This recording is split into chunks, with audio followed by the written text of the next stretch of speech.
Crisis management అంటే crisis వచ్చినప్పుడు అక్కడ ఉన్న పబ్లిక్ అందరికీ కూడా మంచి జరిగేటట్టు చూడటం.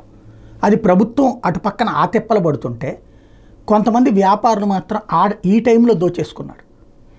బయటికి మంచినీళ్ళ క్యాన్లు పుట్టుకుని వచ్చినటువంటి వాళ్ళ దగ్గర ఎక్స్ట్రా వసూలు చేశారు. లోపలికి పడవలో వెళ్ళాలంటే, పడవలో తీసుకొచ్చుకోవాలంటే తమ వాళ్ళని కొంతమంది 40,000 50,000 పెట్టి పడవని బయట నుంచి లారీతో సహా పడవ వచ్చి క్రేన్తో సహా తీసుకొచ్చి అక్కడ దించుకోవడానికి 50,000 రూపాయలు ప్యాకేజ్. తమ వాళ్ళు 4-5 తెచ్చుకోవాలంటే 50,000 రూపాయలు ఇచ్చి పడవలో తీసుకెళ్లాల్సి వచ్చింది చాలామంది.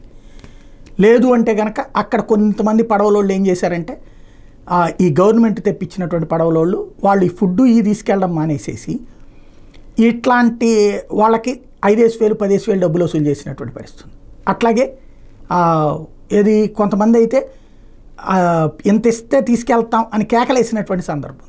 అట్లాగే అక్కడ షాపులు వాళ్ళు లోకల్గా ఉన్నటువంటి షాపులు ముందు రోజున వాళ్ళే కూడా మునిగినాయి. ఆ తర్వాత నీళ్ళు కొద్దిగా తగ్గిన తర్వాత వాళ్ళ షాపుల్లో సరుకు అమ్మకం అన్నటువంటిది ఆ మునిగిన వాటికి రేటు కట్టారేమో తెలియదు. కానీ పాల ప్యాకెట్ ఉంటే 1/2 లీటర్ ప్యాకెట్ 80 రూపాయల దాకా కూడా అమ్మినటువంటి వాళ్ళు ఉన్నారు.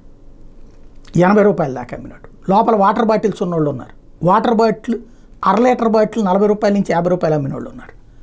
కూరగాయలు భారీ రేట్లు పెట్టి అమ్మినటువంటి వాళ్ళు ఉన్నారు. కాకపోతే అది క్రైసిస్ మేనేజ్మెంట్ అనుకున్నట్టున్నారు వాళ్ళు.